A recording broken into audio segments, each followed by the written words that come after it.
എല്ലാവർക്കും നമസ്കാരം. മൈ സ്റ്റാറിലേക്ക് സ്വാഗതം. രേവതി നക്ഷത്രക്കാർക്ക് ഈ വരുന്ന ജനുവരി 2025 എങ്ങനെയാണ് നമുക്ക് നോക്കാം. അതിലേക്ക് കിടക്കുന്നതിന് മുമ്പ് പ്രൈവറ്റ് കൺസൾട്ടേഷൻ താല്പര്യമുള്ളവരാണെങ്കിൽ അതിൻ്റെ ഡീറ്റെയിൽസ് ആയി ഡിസ്ക്രിപ്ഷനിലുണ്ട്, നോക്കാവുന്നതാണ്. ഇനി നമുക്ക് റീഡിങ്സിലേക്ക് കിടക്കാം. രേവതി നക്ഷത്രക്കാർക്ക് ഈ വരുന്ന ജനുവരി 2025 എങ്ങനെയാണ് എന്ന് നമുക്ക് നോക്കാം.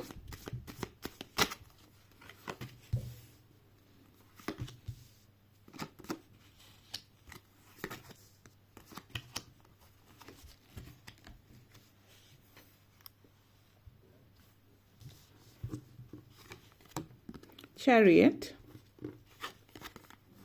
6 of Pentacles, Knight of Pentacles, Temperance, 3 of Pentacles, wheel of Fortune. വളരെ പോസിറ്റീവായിട്ടുള്ളൊരു മാസമായിരിക്കും ജനുവരി 2025 രേവതി നക്ഷത്രക്കാരെ സംബന്ധിച്ചിടത്തോളം. Chariot energy and wheel of Fortune energy. Life ഈ ഒരു മാസം തുടങ്ങുന്നത് തന്നെ പലപ്പോഴും സന്തോഷം നിറഞ്ഞ ഒരു സമയത്തിലായിരിക്കും. വളരെ ഒത്തിരി സന്തോഷമുള്ള കാര്യങ്ങൾ ജീവിതത്തിൽ സംഭവിക്കുന്ന ഒരു മാസമാണ് ഈ ഒരു മാസം.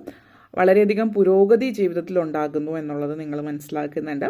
വിദ്യാർത്ഥികളെ സംബന്ധിച്ചിടത്തോളം, വിദ്യാഭ്യാസ മേഖലയുമായിട്ട് ബന്ധപ്പെട്ട് കിടക്കുന്നവരെ സംബന്ധിച്ചിടത്തോളം, വിദ്യാഭ്യാസവുമായിട്ട് ഏതെങ്കിലും തരത്തിൽ, ഇപ്പോൾ നിങ്ങളൊരു എഡ്യൂക്കേഷനിസ്റ്റ് ആണ്, നിങ്ങൾ ടീച്ചറോ ലെക്ചർ പ്രൊഫസർ ഡീൻ അല്ലെങ്കിൽ ആ ഒരു പൊസിഷൻ, പ്രിൻസിപ്പൽ, ആ ഒരു പൊസിഷനിലൊക്കെ ഇരിക്കുന്ന ആ ഒരു പൊസിഷനിലിരിക്കുന്നവരായിക്കൊള്ളട്ടെ, അല്ലെങ്കിൽ നിങ്ങളൊരു വിദ്യാർത്ഥി ആയിക്കൊള്ളട്ടെ, പഠനവുമായിട്ട് ബന്ധപ്പെടുത്തിയിട്ട് അതിൽ നിൽക്കുന്നവരെ സംബന്ധിച്ചിടത്തോളം ആ മേഖലയുമായിട്ട് ബന്ധപ്പെടുത്തിയിട്ട്, ഇപ്പോൾ നിങ്ങൾ ഒരു സ്കൂളിൽ അഡ്മിനിസ്ട്രേഷനിൽ വർക്ക് ചെയ്യുന്നതായിക്കൊള്ളട്ടെ, അല്ലെങ്കിൽ സ്കൂളിൽ ക്ലീനിങ് ജോബ് ചെയ്യുന്ന ഒരു വ്യക്തിയുമാകാം. നിങ്ങൾ സ്കൂളുമായിട്ടൊക്കെ ബന്ധപ്പെടുത്തിയിട്ടോ, കോളേജ്, സ്കൂൾ, എഡ്യൂക്കേഷണലായിട്ടുള്ള എന്തുമായിട്ട് ബന്ധപ്പെടുത്തിയിട്ട് ജോലി ചെയ്യുന്ന ഒരു വ്യക്തിയാണെങ്കിൽ നിങ്ങളെ സംബന്ധിച്ചിടത്തോളം ഒരു വിദ്യാഭ്യാസമായിട്ട് ബന്ധപ്പെടുത്തിയിട്ട് ഒരു പ്രത്യേകമായിട്ടുള്ള ഒരു മാറ്റം ജീവിതത്തിൽ കൊണ്ടുവരാൻ ഈ ഒരു മാസം നിങ്ങൾക്ക് സാധ്യമാകുന്നതായിട്ട് സൂചിപ്പിക്കുന്നുണ്ട്. പഠനവുമായിട്ട് ബന്ധപ്പെടുത്തിയിട്ട് വളരെ നല്ല സമയമാണ് വിദ്യാർത്ഥികളെ സംബന്ധിച്ചിടത്തോളം എന്നത് കൂടി കൂട്ടിച്ചേർക്കുന്നു. അപ്പോൾ വിദ്യാഭ്യാസ മേഖലയിലുള്ളവർക്ക് സാധ്യതകളുള്ള സമയമാണ്. പിന്നെ നിങ്ങൾ ഇപ്പോൾ ഒരു വിദ്യാഭ്യാസ സ്ഥാപനത്തിൽ ജോലി ചെയ്യുന്ന ചെറിയൊരു ജോലിയാണ് ചെയ്യുന്നത് എങ്കിൽ നിങ്ങൾ മറ്റ് എക്സാംസോ, കോമ്പറ്റേറ്റീവ് എക്സാംസോ കാര്യങ്ങളോ പഠിച്ച് പാസ്സായി നിങ്ങൾ ഹയർ പൊസിഷനിലേക്ക് എത്താൻ, ഉയർന്നൊരു പൊസിഷനിലേക്ക് നിങ്ങൾക്ക് എത്താനുള്ള ഒരു അവസരം നിങ്ങളെ സംബന്ധിച്ചിടത്തോളം ഈ ഒരു മാസത്തിൽ സാധ്യമാകുന്നുണ്ട്. അപ്പോൾ അത് നിങ്ങൾക്ക് വളരെ പോസിറ്റീവായിട്ടുള്ളൊരു സിറ്റുവേഷൻ ആയിട്ട് കാണിക്കും. അതോടൊപ്പം തന്നെ ചില ആളുകളെ സംബന്ധിച്ചുള്ള chariot energy and wheel of Fortune ആണ്. അപ്പോൾ ഇത് സൂചിപ്പിക്കുന്ന ഒന്ന്, വാഹനം വാങ്ങിക്കാനുള്ള ഒരു യോഗം കാണിക്കുന്നുണ്ട് ചില ആൾക്ക്. അതായത് സാമ്പത്തികമായിട്ട് ഉയർന്നു നിൽക്കുന്ന ഒരു സമയം കൂടിയാണ്. അപ്പോൾ സാമ്പത്തികമായിട്ടുള്ള, അല്ലെങ്കിൽ നിങ്ങൾ പണം ചെലവാക്കുന്നൊരു സമയമാണ്. അനാവശ്യമായിട്ടുള്ള രീതിയിലല്ല, എന്നിരുന്നാലും നിങ്ങളിപ്പോൾ ഒരു വാഹനം വാങ്ങിക്കുന്ന, ഒരു ബൈക്കോ ഒരു കാറോ ഇതൊക്കെ വാങ്ങിക്കണമെന്ന് കുറച്ച് നാളായിട്ട് ആഗ്രഹിക്കുന്നുണ്ടെങ്കിൽ അതിൻ്റെ ആദ്യത്തെ, അതായത് നിങ്ങൾ ഫസ്റ്റ് ആ ഒരു വാഹനം ബുക്ക് ചെയ്യുകയോ, അല്ലെങ്കിൽ അതിൻ്റെ ഫസ്റ്റ് ഇൻസ്റ്റാൾമെൻറ്റ് കൊടുക്കുക, അല്ലെങ്കിൽ എന്തെങ്കിലും ആദ്യത്തെ ഒരു സ്റ്റെപ്പ് എടുക്കുന്നുണ്ട്, അതുമായിട്ട് ബന്ധപ്പെടുത്തിയിട്ട് ഈ വാഹനം മേടിക്കുന്നതുമായിട്ട് ബന്ധപ്പെടുത്തിയിട്ട് ഫസ്റ്റ് സ്റ്റെപ്പ് എടുക്കുന്ന ഒരു മാസമായിരിക്കും. നിങ്ങളൊരു തീരുമാനത്തിലേക്ക് എത്തുന്നതും ആവാം. ഇന്നൊരു വാഹനമാണ് വാങ്ങിക്കേണ്ടത്, കുറച്ച് നാളായിട്ട് ഏത് വേണമെന്ന് ചിന്തിക്കുന്നവരാണെങ്കിൽ ഇന്നതാണ് എന്നുള്ളൊരു തീരുമാനത്തിലേക്ക് എത്തുന്നതും ആവാം ഈ ഒരു മാസം. അത് സൂചിപ്പിക്കുന്നുണ്ട്. അതേപോലെ തന്നെ ചില ആളുകളെ സംബന്ധിച്ചിടത്തോളം ഇൻവെസ്റ്റ്മെൻറ്റ് കാര്യങ്ങൾ, അപ്പോൾ ഈ ഒരു വർഷത്തിൻ്റെ തുടക്കമാണ്, ആദ്യത്തെ മാസമാണ്, ചില കാര്യങ്ങൾ നിങ്ങൾ ചില പൈസ ഇൻവെസ്റ്റ് ചെയ്യുന്നതായിട്ട് ബന്ധപ്പെടുത്തിയിട്ട് ഇന്ന സ്ഥലത്ത് ഇൻവെസ്റ്റ് ചെയ്യാം, എത്ര രൂപ ഇന്നത് എന്നുള്ളൊരു ചിന്ത ഇവിടെ കാണിക്കുന്നുണ്ട്. അപ്പോൾ നിങ്ങൾ സാമ്പത്തികം എന്ന് പറയുകയാണെങ്കിൽ നിങ്ങൾ ഇൻവെസ്റ്റ് ചെയ്യുന്നത് എവിടെ, എത്ര രൂപ ഇൻവെസ്റ്റ് ചെയ്യണമെന്നും ഉള്ള കാര്യങ്ങൾ തീരുമാനമാകുകയാണ്. വളരെയധികം നിങ്ങളെ സംബന്ധിച്ച് സാമ്പത്തികമായിട്ടുള്ള മേഖലയിൽ, നിങ്ങളുടെ ജീവിതത്തിൽ സാമ്പത്തിക മേഖലയിൽ ഒരു പുതിയ തുടക്കമാണ്. അപ്പോൾ ഈ ചില ആളുകൾക്ക് ഇൻവെസ്റ്റ്മെൻ്റ് ഒക്കെ മെച്യൂർ ആയിട്ടുണ്ട്. അപ്പോൾ പണം എടുത്തിട്ട് പുതിയ ഏത് ഇൻവെസ്റ്റ്മെൻറ്റിലേക്ക് പോകും, FD ഇടണോ, അല്ലെങ്കിൽ മ്യൂച്വൽ ഫണ്ട്, അല്ലെങ്കിൽ ഷെയർസ്, ഇങ്ങനെയൊക്കെയുള്ള കാര്യങ്ങളായിട്ട് തീരുമാനമാകുന്നുണ്ട്. ആദ്യമായിട്ട് ഷെയറോ ഇൻവെസ്റ്റ്മെൻറ്റോ തലത്തിലൊക്കെ പോകുന്ന ഒരു വ്യക്തിയാണ് നിങ്ങളെങ്കിൽ നിങ്ങൾക്കിപ്പോൾ ബാങ്കുമായിട്ട് ബന്ധപ്പെടുത്തിയിട്ട് ആലോചിക്കാം, അല്ലെങ്കിൽ നിങ്ങൾ പ്രൈവറ്റ് ആയിട്ടുള്ള സ്ഥാപനങ്ങളുണ്ട്, അതായത് നോക്കിയും കണ്ടും ചെയ്യാം എന്നുള്ളതാണ് ഉദ്ദേശിച്ചത്. നിങ്ങൾക്ക് വലിയ ഒരു ഉറപ്പില്ല എങ്കിൽ ഡയറക്റ്റ്ലി ബാങ്കുമായിട്ട് ചെയ്യുന്നത് എളുപ്പമായിട്ടുള്ള ഒരു കാര്യം. പുറത്തുള്ള സ്ഥാപനങ്ങളെക്കുറിച്ച് വലിയ അറിവില്ല എങ്കിൽ, അല്ലെങ്കിൽ റെപ്യൂട്ടഡ് ആയിട്ടുള്ള ഏതെങ്കിലും സ്ഥാപനങ്ങൾ വഴി ചെയ്യാനായിട്ട് ശ്രമിക്കുക. ബാങ്ക് വഴി ചെയ്യുന്നത് പറ്റുന്നുണ്ടെങ്കിൽ അങ്ങനെയുള്ള കാര്യങ്ങളൊക്കെ. പിന്നെ temperance energy and 6 of pentacles എനർജിയാണ്. സാമ്പത്തികത്തിൽ ഇപ്പോൾ പറഞ്ഞു കുറച്ച് കാര്യങ്ങളൊക്കെ ഇൻവെസ്റ്റ്മെൻറ്റ്, അതേപോലെ പൈസ ചിലവാക്കുന്ന വാഹനം വാങ്ങിക്കുന്നത് മറ്റുമായിട്ട്. അതേപോലെ തന്നെ നിങ്ങൾ സാമ്പത്തികമായിട്ട് ഇപ്പോൾ സമ്പത്ത് അധികം ദുർവിനിയോഗം എന്നുള്ള രീതിയിൽ, അല്ലെങ്കിൽ നിങ്ങൾ അമിതമായിട്ട് പൈസ ചിലവാക്കുന്നു എന്ന് പറയാം. അങ്ങനെ ഒരു സ്വഭാവമുള്ള ഒരാളായിരുന്നുവെങ്കിൽ ഈ ഒരു മാസം നിങ്ങളുടെ ചിലപ്പോൾ ന്യൂ ഇയർ റെസൊല്യൂഷൻ എന്ന് പറയുന്നത് അമിതമായിട്ട് പൈസ ചിലവാക്കാതെ പൈസ എവിടേക്ക് ഇൻവെസ്റ്റ് ചെയ്യാം, അല്ലെങ്കിൽ സേവിങ്സിനെ കുറിച്ചിട്ടുള്ള ഒരു തീരുമാനമാകാം. അപ്പോൾ നിങ്ങൾ ശമ്പളം കിട്ടുന്നത് ഇത്ര രൂപ ആദ്യം തന്നെ സേവ് ചെയ്യുക എന്നുള്ളൊരു തീരുമാനത്തിലേക്ക് എത്തുന്നുണ്ട്. അപ്പോൾ ഇങ്ങനെയുള്ള കുറച്ച് സമ്പത്തുമായിട്ട് ബന്ധപ്പെടുത്തിയിട്ടുള്ള പ്രധാനപ്പെട്ട തീരുമാനങ്ങൾ ഒക്കെ നിങ്ങൾ എടുക്കുന്നുണ്ട് ലൈഫിൽ ബാലൻസ് ചെയ്ത് കൊണ്ടുപോകാനായിട്ട്.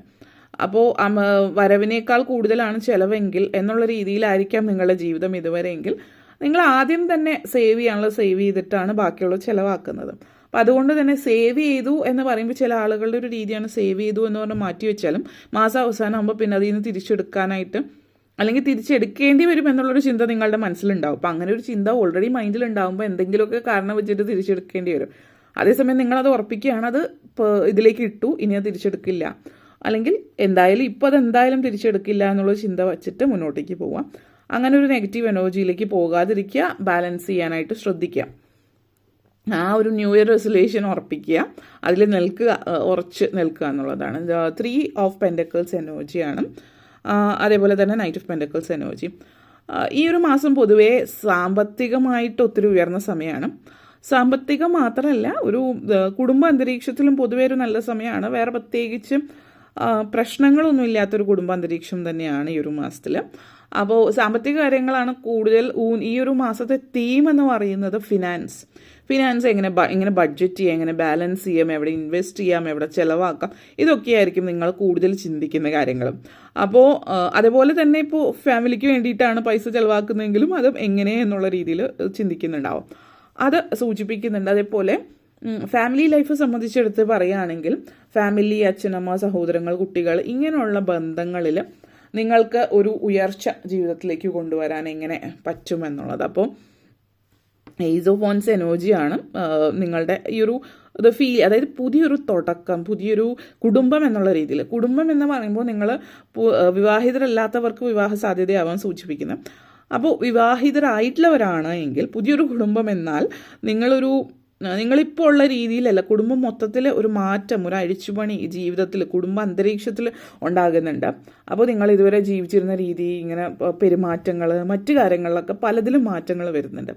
അപ്പോൾ ചില ആളുകൾ ഫാമിലിയായിട്ട് എല്ലാവരും ജിമ്മിൽ പോവാൻ തീരുമാനിക്കുക, അല്ലെങ്കിൽ എക്സസൈസ് നടക്കാൻ പോവുക, അല്ലെങ്കിൽ പുസ്തകം വായിക്കുക, അല്ലെങ്കിൽ ഒരു ഹാബിറ്റ് തുടങ്ങി, ഇന്ന കാര്യം ഞങ്ങൾ ഇനി ചെയ്യുന്നുണ്ട് ഈ ഒരു വർഷം, അല്ലെങ്കിൽ ഈ ഒരു മാസം തുടങ്ങുന്ന ഒരു ശീലം, പല നല്ല ശീലങ്ങളും, പോസിറ്റീവ് ഹാബിറ്റ്സ്, ഹെൽത്തി ഹാബിറ്റ്സിലൊക്കെയൊക്കെ നിങ്ങൾ പോകുന്നതായിട്ട് കാണിക്കുന്നുണ്ട്.